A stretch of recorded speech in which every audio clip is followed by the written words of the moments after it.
আপনারা কটা আসন চেয়েছিলেন একটু না, সহজ আমরা করে কারো বলবেন? কাছে চাইনি, কারণ আমরা কটা আসন দিলে যুক্তিসঙ্গত হতো? উনি 10 মিনিট কথা বলেছেন এবং আপনি খুব একটা স্ট্রেট কাট কোয়েশ্চেন করছেন তাকে যে কত আসনের নেগোসিয়েশন ছিল, তো উনি কিন্তু এটা বলেননি। কিন্তু এই যে এই ধরনের বলবো আমি প্রস্তুত।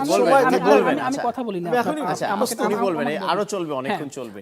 যে আসলে ঠিক আপনারা জামায়াতের কাছে কতটি আসন চেয়েছিলেন, কতটি তারা দিতে চেয়েছিল, এবং এর বাইরে আপনাদের দাবির জায়গাগুলো কি ছিল?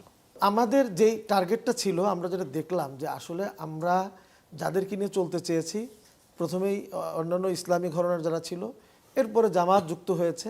আমরা দেখলাম যে ওনারা পরবর্তীতে এসে তাদের মূল টার্গেটটা ইসলাম না, তাদের মূল টার্গেটটা হলো ওই যে আমি বাসের উদাহরণ দিলাম, এটা কবে এসে মনে হলো? এটা আমাদের কিন্তু বাইরে মানে ধারাবাহিকভাবে এটা মনে হচ্ছিল। কিছুদিন যেতে না যেতেই আমরা দেখলাম জামাতের অ্যাটিটিউড, জামাতের বক্তব্য, এগুলিতে কিন্তু আমাদের আসছে। আপনি দেখেছেন গত রোজার সময় রোজা পূজা একত্র করে ফেলা এবং তাদের বিভিন্ন কথাবার্তা, কিন্তু এটা আস্তে আস্তে আস্তে আস্তে এগুলো তো আগে থেকে জানা ছিল। জামাতের সঙ্গে আপনাদের যে আকিদাগত বিষয় আমি আসছি, কিংবা জামাতের যে কর্মপন্থা, আপনাদের কর্মপন্থা আলাদা। আপনাদের এই অভিযোগের পরে ডাক্তার শফিকুর রহমান তার ফেসবুক পেজে একটা ক্লারিফিকেশন দিয়েছেন যে অভিযোগটা করা হয়েছে যে ইসলামী শরিয়া আইন বাস্তবায়ন করবে না জামাত, খ্রিস্টান ধর্মাবলম্বীদের একটা অংশের সঙ্গে প্রতিনিধিদের সঙ্গে বৈঠকের পর সেটি ভুল ব্যাখ্যা হয়েছে বলে তিনি দাবি করেছেন। তো কথা হচ্ছে যে এই যে আদর্শগত যে অমিল, এগুলো তো আগে থেকেই। আমি সেটাই বলছি, আমাদের আদর্শগত যেটা ভিন্ন, যেটা ভাইও বললেন আকিদাগত, আমরা সেটাতে এখন ওটাকে আমরা মেনে নিয়েই, কিন্তু আমরা মেনে নিয়ে মানে তাদেরটা তাদের কাছে থাক, আমরা একত্রিতভাবে এদেশে ইসলাম প্রতিষ্ঠার যে টার্গেট। কারণ জামাত ইসলামও বলতো যে আল্লাহর আইন চাই, সৎলোকের শাসন চাই, আমরাও চাই যে কোরআন সুন্নাহর আইন চাই, আমরাও বলেছি। আমরা এই জায়গাটাকে ধরেই আমরা এগোচ্ছিলাম, কিন্তু আমরা তাদের কর্মতৎপরতা, তাদের কার্যক্রম, এগুলোতে আমরা কিছুদিন যেতে না যেতে আমরা দেখছি তারা এগুলি, আমি শেষ করে দিচ্ছি আর একটু পরি, তারা কিন্তু এটার থেকে সরে গিয়েছে। এরপরে আমরা লাস্টলি দেখলাম যে আমাদের কথা ছিল ইসলামী দলগুলোকে নিয়ে আমরা এগোবো। পরে দেখলাম যে তারা ইসলামী দলগুলোর বাহিরেও যারা কখনোই ইসলামী শাসন ব্যবস্থা চায় না, এদেরকেও তারা ইনক্লুড করলো আমাদের সাথে কোনো ধরনের আলোচনা ব্যতি রেখেই। তারপর তখন আমরা দেখলাম যে না, তাহলে আমাদের যে মূল লক্ষ্যটা ছিল আমাদের এই সমঝোতার মধ্যে, সেই লক্ষ্যের দিকে আমরা লক্ষ্যচ্যুত হয়ে গেছি। তখনই ইসলামী আন্দোলন বাংলাদেশ আমরা চিন্তা করছিলাম যে আমরা এই জোটে আমাদের থাকাটা সমীচীন হবে না। আমরা তো যদি ভোটের রাজনীতি করি, আমরা যদি ক্ষমতার রাজনীতি করি, ক্লিয়ার আমাদের যে জামাত ইসলাম, সম্ভব ছিল। আপনি বলতে চাইছেন যে ইসলাম কায়েম করতে চায় না, অথচ আপনাদের উদ্দেশ্য ছিল ইসলাম কায়েম করা। ওকে, একটা পয়েন্ট পাওয়া গেল। আজকের এই সংবাদ সম্মেলনে ইসলামী আন্দোলনের পক্ষ থেকে বলা হয়েছে যে তাদের একটা জায়গায় ইগোতে বা আত্মসম্মানে লেগেছে যে জামাতকে এক ধরনের ছোট, ইসলামী আন্দোলনকে ছোট দল হিসেবে দেখানোর চেষ্টা করা হয়েছে বিভিন্ন জরিপের কথা সামনে নিয়ে এসে। তো আসলে এইটিতে একটি পয়েন্ট, শুধু কি একটি পয়েন্ট? আমি যেটি জানতে চাইছি যে আসন ভাগাভাগি নিয়ে আপনাদের মিলল না কোথায়? কতটি চেয়েছিলেন আপনারা, কতটি পাচ্ছিলেন, কোথায়?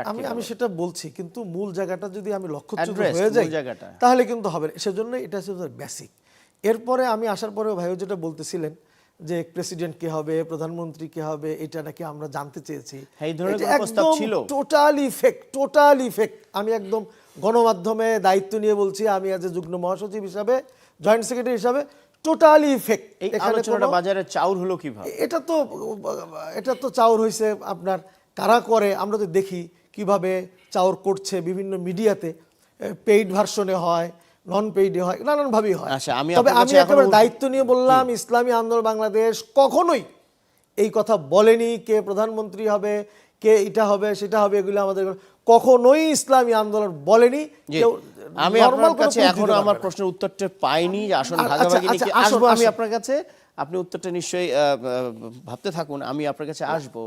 ডক্টর দিলদারুল আলম, ইন্টারেস্টিং পয়েন্ট সেটা হচ্ছে উনি 10 মিনিট কথা বলেছেন এবং আপনি খুব একটা স্ট্রেট কাট কোয়েশ্চেন করছেন তাকে যে কত আসনের নেগোসিয়েশন ছিল, তো উনি কিন্তু এটা বলেননি। কিন্তু এই যে এই ধরনের বলবো আমি প্রস্তুত, আমি কথা বলি না, আচ্ছা আপনি বলবেন, আরো চলবে, অনেকক্ষণ চলবে। কতটা স্পেকুলেশন আছে যে এই যে আপনারা এখন 257 কত 200 বোধহয় 63 আসনে আপনারা নির্বাচন করবেন এককভাবে, এটি যদি হয় আপনারা কতটা আসন পেতে পারেন বলে ধারণা করেন? আমরা আশা তো করি আমরা ভালো আসন পাবো। আমি আগের প্রশ্নের জায়গাটাতে থাকি, তো যেটা বলছিলাম এই সব কিছুকে মিলিয়ে এবং আমাদের তৃণমূল পর্যায়ের সংগঠন, বাংলাদেশের এমন কোনো থানা ওয়ার্ড নেই যেখানে ইসলামী আন্দোলন বাংলাদেশের কমিটি নেই, কাজ নেই।